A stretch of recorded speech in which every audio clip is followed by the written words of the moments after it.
now tuned in to Visible Found Paid, powered by The Cool Source, bringing you a digital marketing, business development, and everything in between. Host Eric Woodson, agency CEO and serial entrepreneur, shares tips, tools, and more on how he took this business from a one-man hustle to $1 million agency and how to help you achieve the same ultimate goals of getting visible, found, and paid. Hey, listen, let's get to it.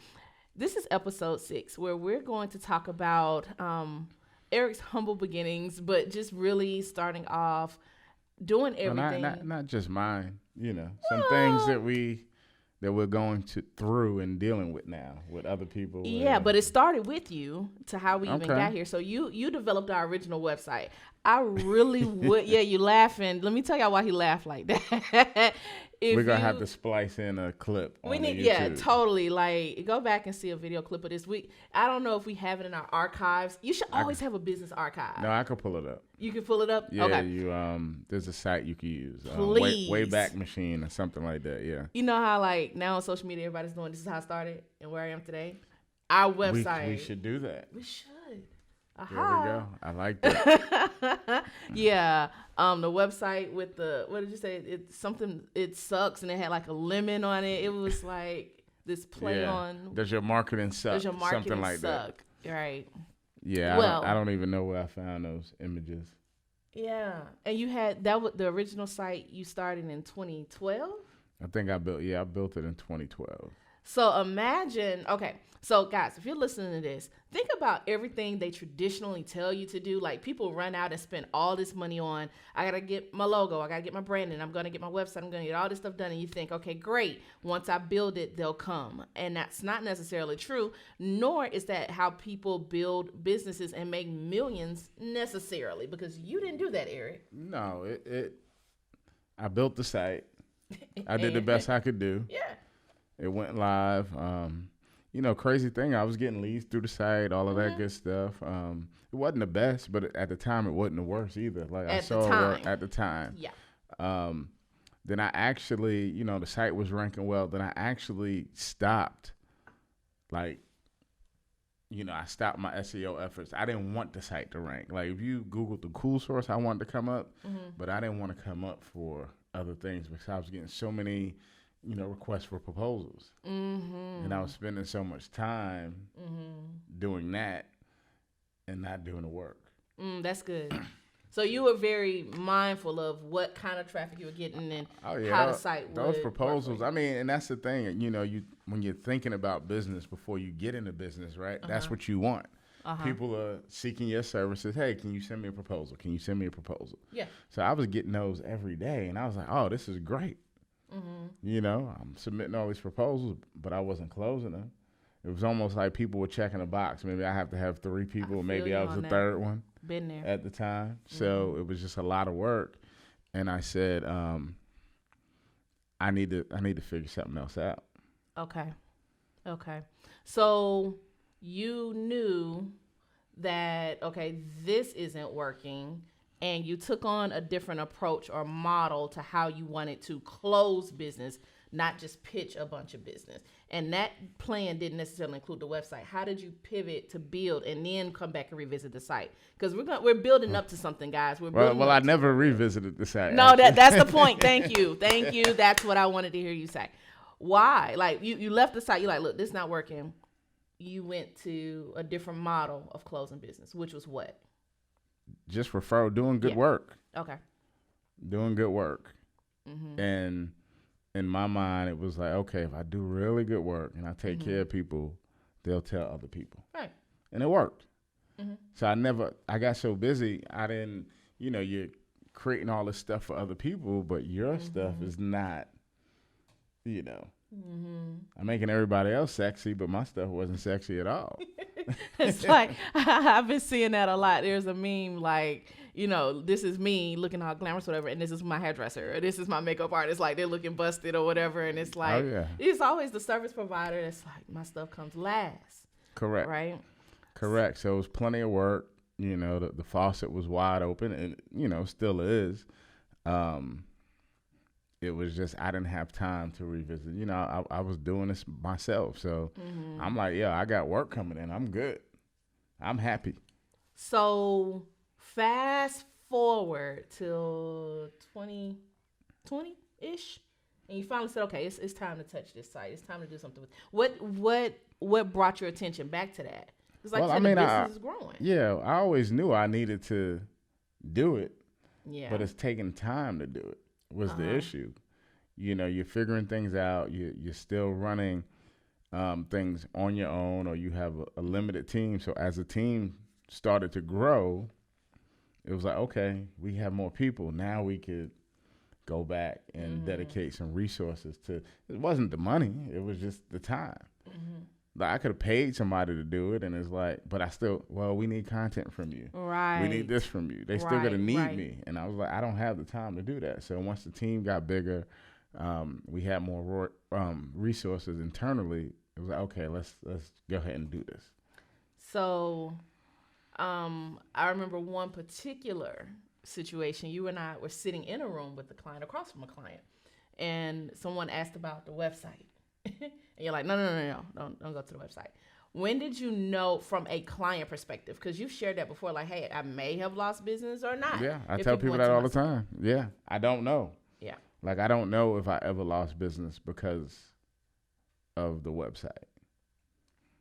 But when did you know, like, was there ever a client conversation, or you would just projected, okay, in the future, this is the kind of exposure I want, this is the kind of site I want? It was, I saw something click. It was like, you started to change your view on what the website I knew what I wanted us as an agency to be. You know, we were coming into this office, spending hundreds of $1,000s on a build out.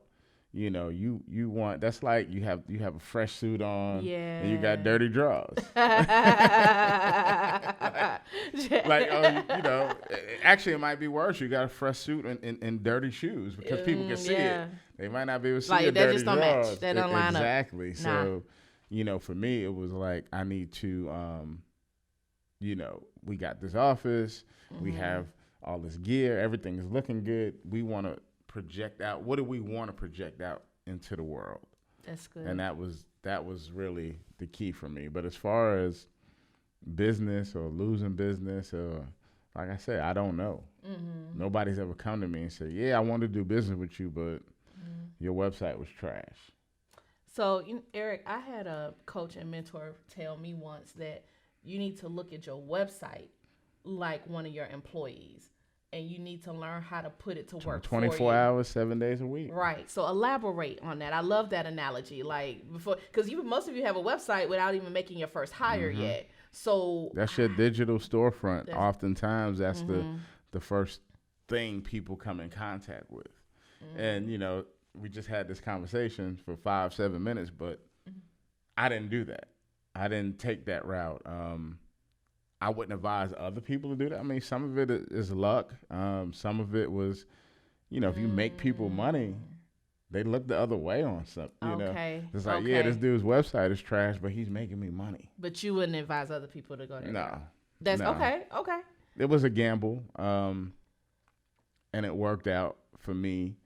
But there's so many other stories. It's like, yeah, I went to your site and I couldn't do this. Or, you know, I went to your, you know, you're selling a product and I went to try and check out and your cart wasn't working. Or you get what I'm saying? Or I couldn't find a phone number. Or I couldn't, you know. So I would definitely not advise people to do what I did. Definitely think there was some element of luck in that. Yeah, absolutely. I agree with that. So on the fast forward, I want to bring you guys up. Like, we're working up a timeline of the website reboot, the rebrand, right? What experience did you now want your prospects and your leads and potential customers to have, just based on your own knowledge, right? It was something you've always said to me from day one, like, do I know how to do sites? Yeah. Do I want to do it? No. Like, you were I remember when I started, you like, no website business. I'm not doing it. I don't want it. Yeah, I didn't want to do any creative. It was the fastest no I ever heard you say. Yeah, I didn't want to do any creative. But now here we are. That's like the number one thing people are asking for. Correct. I didn't want to do, you know, whenever you're dealing with creative stuff, everybody has an opinion. Yeah, I like that red, but it's not red enough. You know, I like my logo, but can you move it 2 inches down and an inch and a half to the right? Like it's never. It's a slow and painful process. It is. It's a haze. Well, let me say it could be a haze. Okay. But fortunately, we have some good people, and we put some processes in place to make it easier. We have creative briefs where we kind of go down the line and get things checked off at certain times. So it doesn't seem like we're having that issue that I was having before. And probably I was probably the biggest part of the issue because, I'm a 80% done guy, maybe 70%. Like, all right, I'm on to the next thing. That's good.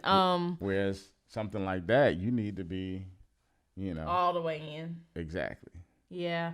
I want to fill in some of the blanks for our listeners, right? So just so you guys know, like you see, Eric and I, and you hear us on the show, but to give you a peek into the business, there's a lot of people and moving parts. We're like an assembly line in a lot of ways. That's the way I always look at the team. That they're different team members, that our roles are all uniquely different, but there's some overlap. And I think the real push was when we hired Arnitra, who's our creative director. Shout out to Arnitra. I told her I was gonna put her on blast. Like she was like, no, I don't want to come on camera. But we tried to get her. We try, and she's like a super dope and amazing photographer, videographer, creative, but a visionary. But to your point, hiring the people who can drive the vision. Like you said, I'm good at implementing. I need somebody to bring this home completely. She's good at that. And she shared one of her visions for the new brand and website is simplistic and easy to find information. What's your thought or contribution to that mindset when they come to the site? What journey you want? Well, and that's always what I preach to clients. You want, if I come to your site, I want to find what I'm looking for as fast as possible. I don't want to have to think about it. People don't want to think. People don't want to wasted calories. Like exactly. Like, if I'm coming just to read a blog or something like that, I may, gander around or whatever. But if I'm trying to get a phone number, I'm trying to find your services, I don't want anything complicated. Get me to the information that I'm looking for. Don't make me work to do business with you. Correct. Like I literally have to research and dig. And by then I could have moved on and found my answer. Exactly. Make it easy. Or you find your answer from someone else. Which, we're benefiting from some of that now, too. So, Hey, you know what? I'm glad you said that. You don't have to elaborate, but just being mindful. Look at your competitors. What are some things that they're not doing well? And how are they missing people? And how you can, essentially capitalize off of that. If on their site, hey, you know what? This is good. Okay, cool. I can maybe, find my own way to bring that in. Or this is bad. Or bad reviews, or bad whatever. I like to say, look at your big competitors. Look at the dudes that are making a bunch of money. That maybe they've been acquired. Maybe they, you have all the write-ups. Like the ones that's really doing it in the industry, and how are they getting their business? What does their website look like? What things can you maybe borrow from them, or get some inspiration from? Like, you don't have to reinvent the wheel. Like, if I'm opening a burger joint, I'm going to try and get my hands on the McDonald's manual. See, and how they did their business, or Burger King, or one of these franchises. I'm not going to sit and write a manual from scratch. Why would I do that when these companies invested billions of dollars in doing it? Right. That's good. That's good. So now we're up to the point of, we did some, rebranding to the site in between where we are now. And I want to talk about, for founders or leaders listening to this, the level, like you said it before, but elaborate on the involvement required to try to catch your vision. Because I think for you, that process, I think, was necessary for you to get some clarity, like, hey, that's not quite it. Let me sit as the owner and put more thought into it. I kind of let some things go, and then I came back to it. I was like, nah, this is not what I want. This is not it exactly. So where if I would have taken the time out at the beginning, would have saved us some time. But that's just my process, right? That's how I operate. I'm not, even if I had the time at the beginning, I probably wouldn't, I probably would have said, okay, this is cool. Right. I mean, to be honest, I'm already looking at, what can we do next year to the site? What's the next thing? What's the next evolution? That's good. If someone's listening to this right now, right, and they're saying, you know what, I either A, I'm ready to build my first site, or B, I'm discontent with my site. I know it's not the best it could be. We get a lot of calls from clients, especially now, who first thing say, I want a website. But they're missing some key elements. They don't even have a name, right? If you listen to previous episodes, we get into that in the back to basics. Like, and you're not ready. What are some prerequisites? What are some things you need to check off and do before you're ready to take on that project? Obviously have your name, have your branding in order, right? What color schemes? What colors do you like? What colors don't you like? What is your brand identity? Because if you don't have that, then okay, I have a logo. Okay, are your colors in your logo? So you want everything to be cohesive. What does your social media look like? What does if you have apparel or whatever what does that look like? You want everything to fit together. So if they see it on a shirt, they see it in social media, they see it on your website. It all looks like it goes together. So have your brand in order. If not, we can help you with that. Have an idea. Maybe have some sites that you looked at like, hey, I like this. This is kind of my vibe right here. That's good. Because if you like modern and simplistic, but somebody's building you, this busy, it could be a great site, but you're never going to like it. Because that's not your aesthetic. That's not you. Yeah, that's not your style. Okay. Talk about the drivers for the website. Well, of course, SEO. Got it. But there's some things, some key elements you build into the site, such as the blog, for example. That was a huge undertaking for us as a team. Oh, it's going to continue to be a huge undertaking. I mean, for some of you solopreneurs, you're probably like, man, now, and I have to listen to, I have to, write my own blogs on top of building the site.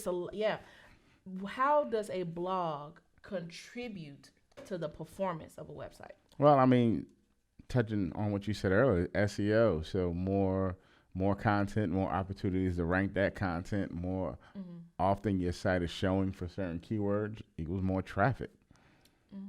So, definitely SEO from, having that for SEO perspective is great. Speed of your site, you want it to load fast, so make sure you're properly shrinking your images down to a manageable file size. That's good. If you're using a WordPress site, there's some plugins that you could use to help increase the speed. You could put your site on a CDN network, things like that. You want your site to be fast because people will leave. Oh, yeah. We've all been there. It's like it's taking too long, next. Or it's not responsive, and then, from my phone, I'm not getting what I need. Absolutely. You want it to be responsive. So, and most sites nowadays are inherently responsive, but, you need to check a couple. And check your site across browsers. Look at it on Chrome. Look at it on, what's the Microsoft thing? Is it Edge or something like that?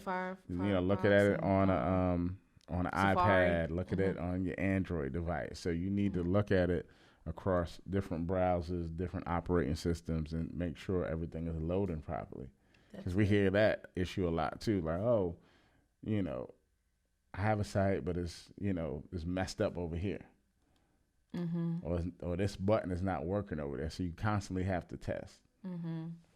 So just let's just kind of do our lightning round here to wrap up on this. Like just a quick checklist of things with your site. As a team, we're constantly telling people, look at what you have top of fold. Right? Correct. That's the most important stuff. Define that. Top of fold, for those that don't know, means? Basically, it's an old newspaper term because most newspapers were folded in half. But on the web, what's the first thing that pops up on your screen? Right. Without scrolling. What's the first thing you see? What are the maybe 2 or 3 things that must be top of fold before anybody scrolls? I like to tell people if you have a business, like a service-oriented business, and people call you, You want your phone number at top of fold. If social media is important to you and you put a lot into it, you want your social media links top of fold. Okay. If you have any, specials that you're offering or anything like that, you want that top of fold. So, I mean, those are really the main things. What about imagery? Yeah, I mean, you want sliders, your pictures or video or something that really describes your business. We kind of play with both of them. We, on some stuff we have sliders up top, on others we have video. Test that out, see which one's stickier, and that means, what's keeping people on your site the longest. I like that. Test and adjust. Yeah. What works, what doesn't, make adjustments. You always have to test. Test and adjust. Yeah, absolutely. Final tips for websites, and then let people know how they can get in touch with us for their own cool source. I mean, I think we kind of went through the tips. Make sure it's fast. There's Google page speed, GT metrics. There's a few sites out there. You could run your site through it and give you a lot of information on how, how fast your site is loading. Or not loading, if there's some other issues with your site. Look at, if you're looking for content or how to write, look at like Uber suggests, how are people searching for things? So your naming conventions on your pages, try to match it up to things that are getting a lot of searches. I know it's Uber suggests, there's another one too, I can't remember the name, but Uber suggests is probably the biggest one. And then it used to be free. Then they go to a paid model now? Probably like most. all the good free stuff, once you find out, everyone finds out they charge for it. But yeah. Or even if you start typing something in Google, the things that Google suggests. Yeah, you've told me that. That's a really good one to come up with your headers. And correct. Things like that. Yeah, absolutely. Because you want your headers to be real and language, like how people think when they type in keywords. Yep. How are they searching? That's good. If this was valuable to you and you got some more information to build a better website or do a website rebrand, make sure you let us know. If you want more information or you even want the Cool Source to help you build the perfect website, go to thecoolsource.net for more information. We even have a questionnaire custom built to walk you through the right questions that you need to answer to help you get visible, found, and paid through your website. Make sure that if this was good information for you, hit that subscribe button. Don't be stingy. Also share it with a friend and with your other business buddies to get more information. Also, turn on notifications so you know when we're live with new episodes. Check us out here at Visible, Found, and paid. See you on the next episode. Bye, guys.